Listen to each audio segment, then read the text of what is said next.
Change and a new day in the Middle East. Israel's Prime Minister Netanyahu falls in an election landslide for Ehud Barak. New data and crash tests indicate a possible airbag safety hazard in millions of minivans. And will you get the retirement income you're counting on? Tonight, what this man learned about the new cash balance pensions. This is the CBS Evening News. With Dan Rather reporting from CBS News headquarters in New York. Good evening. Israel has chosen a new leader and a new direction. Prime Minister Netanyahu is out, swept away in a big victory for the less conservative Labor Party challenger Ehud Barak. Barak is a war hero who has pledged to revive the peace process sponsored by President Clinton. CBS's Richard Roth in Tel Aviv begins our coverage of this major international story. Israel TV called him prime minister the moment the polls closed. 57-year-old Labor Party leader Ehud Barak, the country's most decorated soldier, sweeping to victory on a simple promise that electing him would be a vote for change. I hope that we are at the first step for unity, change, and new hope for Israel. With exit polls predicting he'd lost by as much as 17% of the vote, Benjamin Netanyahu didn't just quickly concede, he announced he's quitting leadership of his Likud party. It's time to sew together, he said, what the bitter election campaign has torn apart, and time for him to take a break from Israel's tumultuous politics.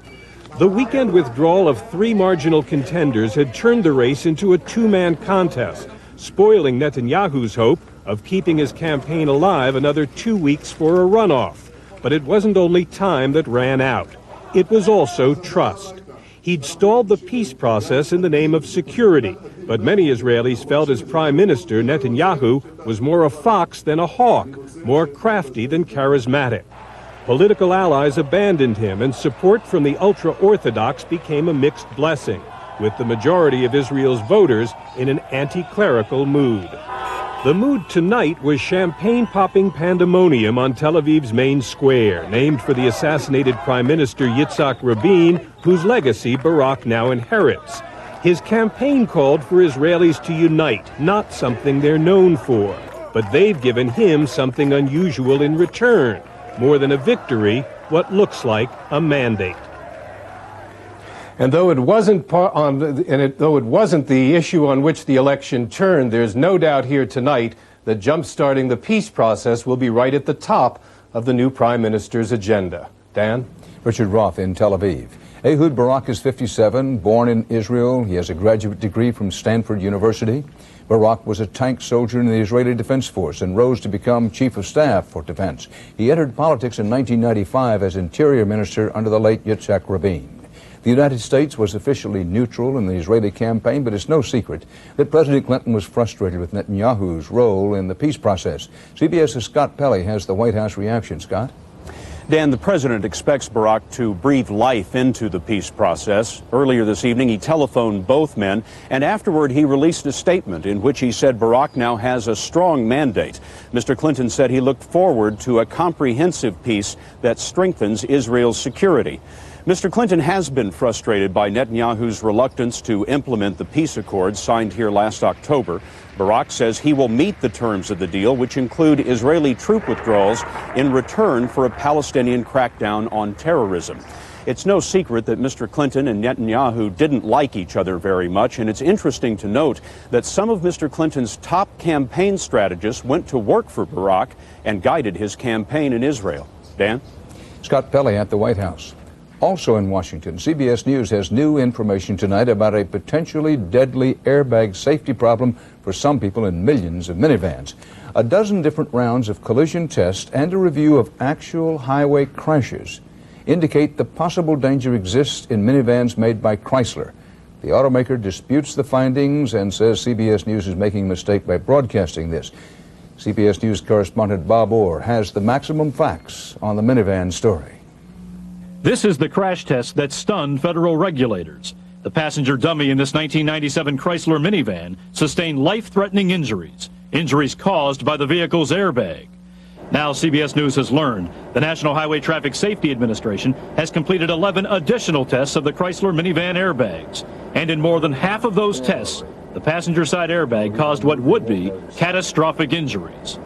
Chrysler challenges the government's testing method, claiming the small dummy used isn't yet perfected. And Chrysler claims its own tests show the airbag is safe. Susan Siskey, Chrysler's vice president of safety, says, quote, "We don't believe there is anything wrong with the airbag system."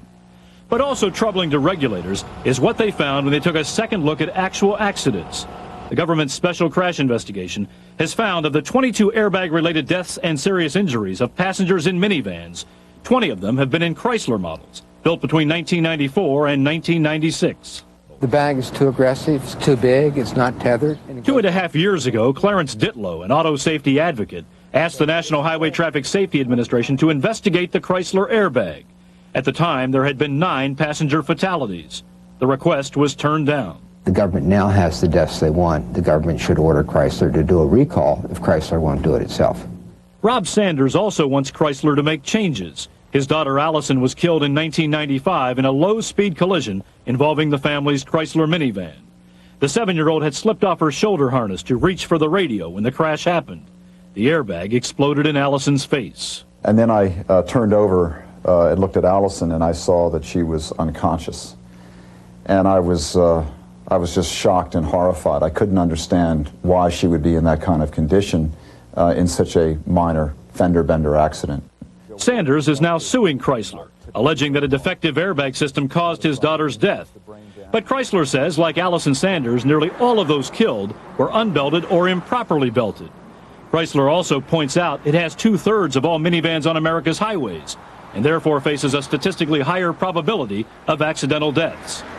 Also, Chrysler switched to a less forceful passenger side airbag during the 1997 model year, and with other automakers in 1998 began using an even lower powered airbag. But nearly 2 million older Chrysler minivans with the original more powerful airbags remain on the road. At this point, Chrysler says there is no need for a voluntary recall. But sources say the government is close to deciding whether to launch a formal defects investigation that may ultimately force the issue. Bob Orr, CBS News, Washington. The vehicles in question are Chrysler, Dodge, and Plymouth minivans, model years 1974 through 1996, should say 1994 and 1996, and part of model year 1997. Still ahead on tonight's CBS Evening News, tension at a middle school after police uncover an alleged murder plot. We'll tell you about the American cities rated best for retirees and sea hunters going in for a kill after a 70-year wait. We're here with grades 3, 4, and 5 to help you remember 10-10, 3-4-5 long distance, where calls are always 10 cents a minute. So what's that number? 10-10-3-4-5. Excellent. Dial 10-10-345 today. Spring is here. Thanks to Thompson's Wood Protector, everyone is getting ready to enjoy their deck, no matter what size it is. Rain, sun, mildew. It's the most powerful Thompson's yet. Thompson's Wood Protector. It never takes a day off. I'm on an all-night flight when suddenly, terrible heartburn. The guy in the next seat says, "Here, try this. Zantac 75. Thanks, I say. I really ought to talk to a doctor about what to try. He says, you just did. The medicine in Zantac 75 is the #1 doctor-prescribed acid reducer. It relieves even your toughest heartburn, controlling acid for up to 12 hours. Thanks, doctor, wherever you are. Zantac 75 for tough heartburn. Doctors know.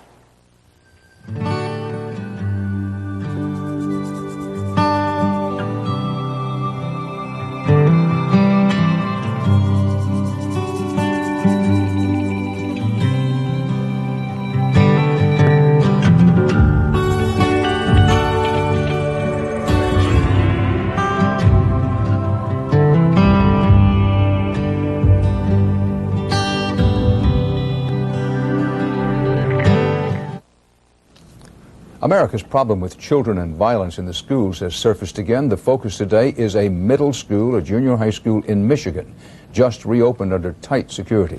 4 young suspects were arrested for allegedly plotting a mass killing spree, arrested before it was carried out. But as CBS's Cynthia Bowers reports from the scene, the worry there is far from over. Classes resumed today at Holland Woods Middle School under heavy guard with anxious parents hovering nearby. I don't feel the school's safe at all. I don't think they should have even had it open. Many parents agree. Late last week, 4 boys were charged, these 2 14-year-olds as adults, a 12 and 13-year-old as juveniles, in a plot to kill classmates and then bomb their school. Prosecutors say the details came directly from one of the suspects. Mr. Schnepp, by his own admission, Your Honor, indicated that they had planned on carrying out a Colorado-style killing. Police credit a 14-year-old girl with coming forward after she reportedly overheard the boys plotting to open fire on students at a gym assembly. She's a hero. She saved the lives of students. But there are still concerns, and those fears were heightened when a bomb was found on campus after the students were arrested. Our concern is that we know that the 4 students that we have in custody did not place the bomb there because they were in custody at the time the bomb was placed. What's scary is they were convincing us that everything was fine to come back Friday. And there was a bomb. And then there was a bomb found. A bomb police say was designed to damage people, not property. If the bomb would have went off, it certainly would have caused serious injury or death to anyone in the near vicinity. In court last Friday, the prosecutor said these kids set out to top last month's Littleton massacre. They wanted to kill more individuals than were killed in Colorado. What is most frightening to parents in this community is the realization that despite all the beefed up security, until the person who put the bomb on school grounds is apprehended, the absolute safety of their children cannot be guaranteed. Cynthia Bowers, CBS News, Port Huron, Michigan. On the CBS Worldwide Market Watch, a baby bell is getting hitched. U.S. West is merging with telecommunications upstart Global Crossing, creating a global telephone and internet powerhouse. The Denny's restaurant chain is getting a makeover. The 1,700 family restaurants will be converted to 1950s-style diners.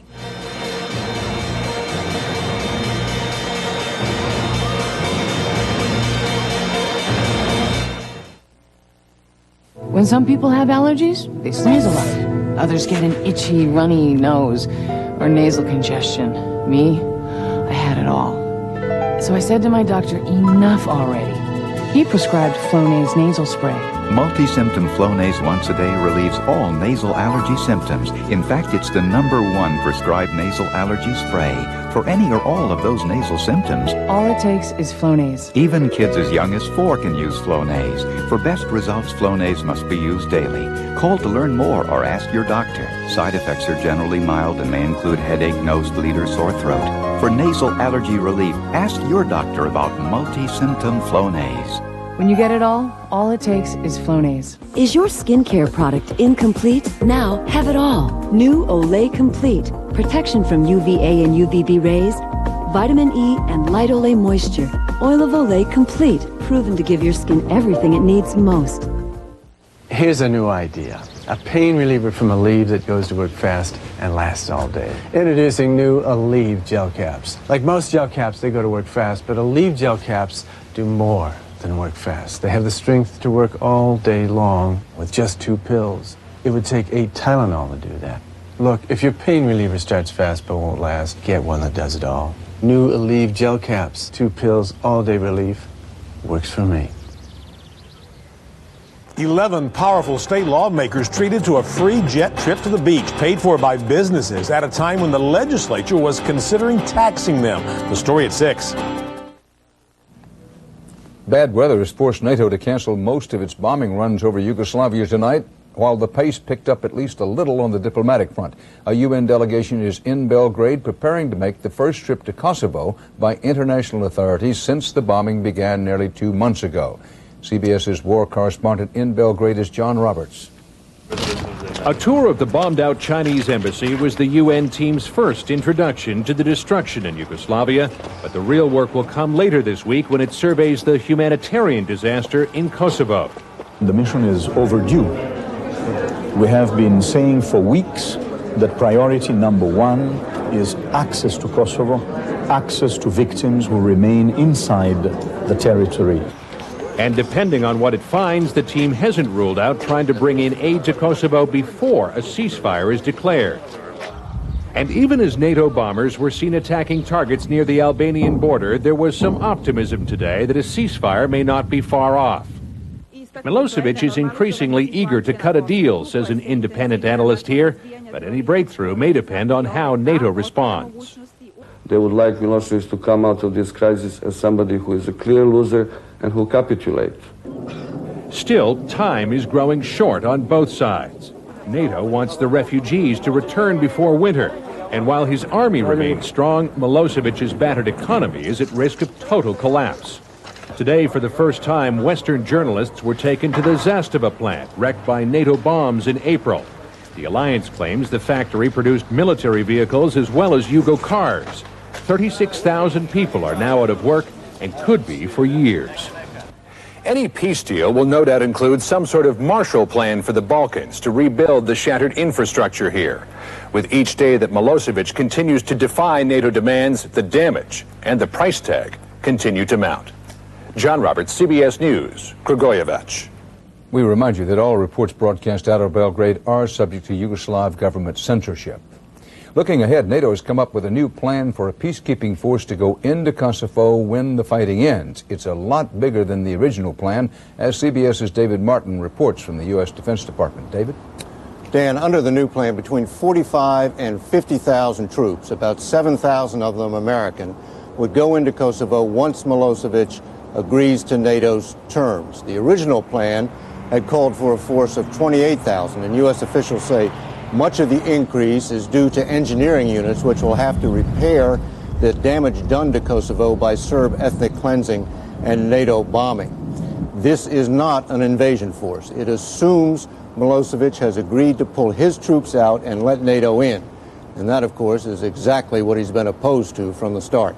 Dan? David Martin at the Pentagon. Up next here on CBS, Eye on America investigates the cash balance pension.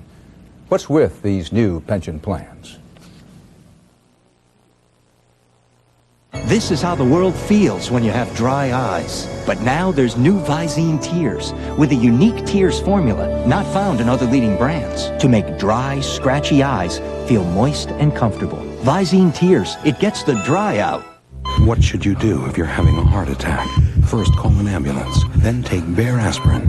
Now Bayer may help stop you from dying when taken during a heart attack. Talk to your doctor now. Bayer, powerful pain relief and so much more. Mornings, well, that's my time to be dad. By the time I get home at night, my kids are asleep. And breakfast? Hey, I can do that on my way out the door. The hard part, though, well, the hard part's getting that far. Buy yourself some time with Kellogg's Nutri-Grain bars. Good food to go. Let me out, come on. Okay. Bye-bye. There are certain things your body is going through that the chemo is doing to you. I was tired, very, very tired. One time, my grandchildren were all over, and they all went out and got ice cream. And they're all lined up on the porch, all with ice cream. They start from the age of 3 all the way up to 18 years of age. What a photograph that had to be. I did not have the energy to go upstairs to grab the camera. I missed the photograph. To me, a once-in-a-lifetime opportunity.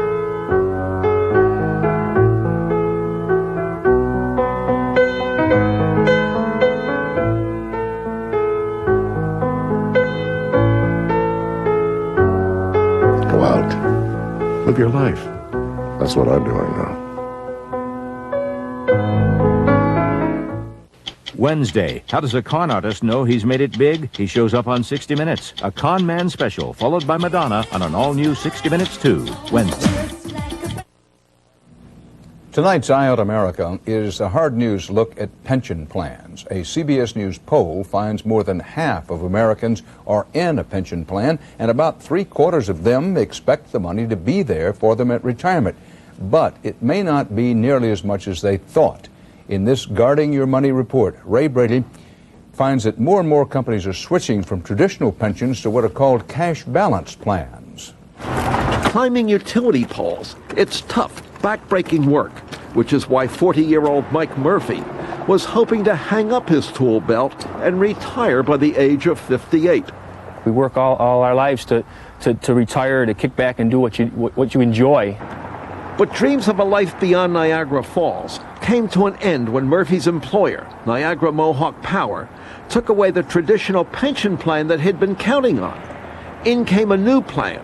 In 10 years on the job, Murphy never got shocked. Dear Niagara Mohawk pension plan participant. Until he did the math. I planned on retiring when I was 58. And at age 58, under the old plan that I no longer participate in, my pension would have been worth $372,000. Under the new plan, it's $216,000. If my math is right, that's a loss to you of $150,000? Correct. Come on, bud. Mike and his wife Carmel couldn't believe it. Under Niagara Mohawk's rules, which his union agreed to, Murphy missed the age and time of service requirements by just 11 weeks. $150,000 gone. It's just appalling to think that one day you can be worth this much money and the next day it's right out the window. Mike Murphy is just one of thousands of workers in their 40s and 50s caught in the middle of two pension plans. The old plan builds up credits near the end of your career, and that's when salaries usually are the highest. Under the new plan, called cash balance, the credits come early, but that's when salaries are at their lowest. And for those with time on the job, that difference can cost big money. Well, how much money do I need to start retirement with? But not all workers are complaining. At another company, Kodak, everyone gets a choice. Stick with the old plan or go with the new program, the cash balance plan. Lots of companies have made this transition to cash balance. Lots of young workers like what they see. You're 34 years old. How many companies have you worked for?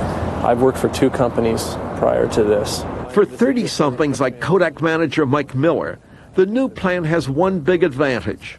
If they change companies, they can take their pension with them. It's not likely we're going to spend 30, 35 years at one company and retire from the same company that we joined on with at the start of our career. Critics say companies are out to save a buck, big bucks. But for Miller, cash balance may mean money in the bank now. That's an incredible difference for you.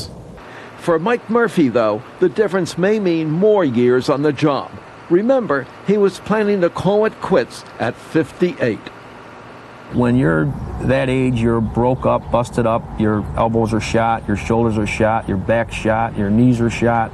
Now, Mike Murphy says to retire with the pension he'd been planning on, he'll have to keep climbing those poles until he's 65. In Niagara Falls, New York, I'm Ray Brady for Eye on America. For those planning to relocate at retirement, a new book says the best place in America for retirees is Fort Collins, Colorado, followed by Charleston, South Carolina, Henderson, Nevada, Wickenburg, Arizona, and St. George, Utah. The cities are said to have a low cost of living, low crime, good health care, and transportation, and lots of leisure activities. A message in a bottle finally arrived home today, more than 80 years after it was sent by a British soldier going off to fight World War I. Private Thomas Hughes wrote a love note to his wife and dropped it in the English Channel. Today, his daughter received that note, courtesy of a fisherman who this year found the bottle off the English coast and located her in New Zealand. She was just 2 years old when her father was killed in the war. Next up on the CBS Evening News, a very different whale of a tale from the sea. Quick Dissolve Maalox contains calcium. Get more calcium than regular Tums with new Maalox Quick Dissolve Chewable Antacid. The calcium is an added plus, definitely. And it dissolves faster than Tums. I can't improve on that. Quick Dissolve your heartburn away and get more calcium. Announcing a new way to see. Near and far. The way nature intended. The creator of AccuView, the most prescribed contact lens, is introducing the revolutionary AccuView bifocal contact lens. The first with pupil intelligent design, near and far. Get out of wearing glasses and get into life, both near and far. New AccuView bifocal. It's how you see things. Visit your eye care professional or call us for more information. At Boston Market, you can get the chicken America loves and the deal America wants. Now you can buy a whole chicken at Boston Market for only $5.99 and great side items starting at just 99 cents. So tonight, take home the chicken America loves only at Boston Market. Even though you might not know Delphi Automotive Systems, we're probably in your garage right now. You see, chances are we're in your vehicles, having developed the first car radio and production airbag, not to mention the future innovations that will revolutionize the way you drive. With 36 countries and growing, we're practically everywhere. Even though you may not see us. Delphi Automotive Systems, driving tomorrow's technology. That meeting is going to start whether I get rid of this headache or not. So I took Advil Liquid Gels. Stronger and faster than extra strength Tylenol on tough pain. It's the only pain reliever with liquid inside. Advil Liquid Gels. Stronger and faster. That the party of the first part did not intend for the party of the second. I should have used Preparation H. If you had, you wouldn't be suffering now. Preparation H helps stop itch and further irritation with a soothing layer of protection. I should have used Preparation H. Stops itch, stops irritation. One of the traditions of Native Americans in the Pacific Northwest was revived today with U.S. approval and much to the dismay of Save the Whale groups. CBS's Bill Whitaker has the clash of culture and the harpoon death of a beautiful titan of the sea. It was the moment the Makah Indians had waited 70 years for. This encounter with a gray whale, this thrust of the harpoon, and going in for the kill. It was a stab at reviving an ancient tradition by a tiny tribe on the tip of Washington after years fighting environmentalists and convincing the government that whaling is central to their culture. Today, they broke with tradition and finished off the mighty creature with high-powered rifles. Tribe members watched the controversial hunt live on TV. That is why some people say it's a non-traditional hunt, but with technology today, would our grandfathers have used it then? I'm sure they would. And as the whale gave himself up, it was just awesome. But what the Makah call tradition, angry opponents call tragic. Anti-whaling groups tried to run interference, but last week the Coast Guard called this dangerous and negligent and confiscated 4 of their vessels. Mothers, children, kids were watching that this morning and nobody is impressed. And I hope to God we never see it again. The Makah stopped whaling this century after commercial hunters depleted the gray whale population. But with it now off the endangered species list, the Makah dusted off an old treaty guaranteeing them hunting rights and trained for this day. I'm really happy for our macaws. I'm happy to be a macaw. There are just a couple of things the hunters and protesters agree on, that these are magnificent mammals and that today is a day for tears. Bill Whitaker, CBS News, Los Angeles. And that's part of our world tonight. For the CBS Evening News, Dan Rather reporting. We hope you'll join us again tomorrow night, same time, same station. Good night. This is CBS. Coming up on News Channel 5 at 6.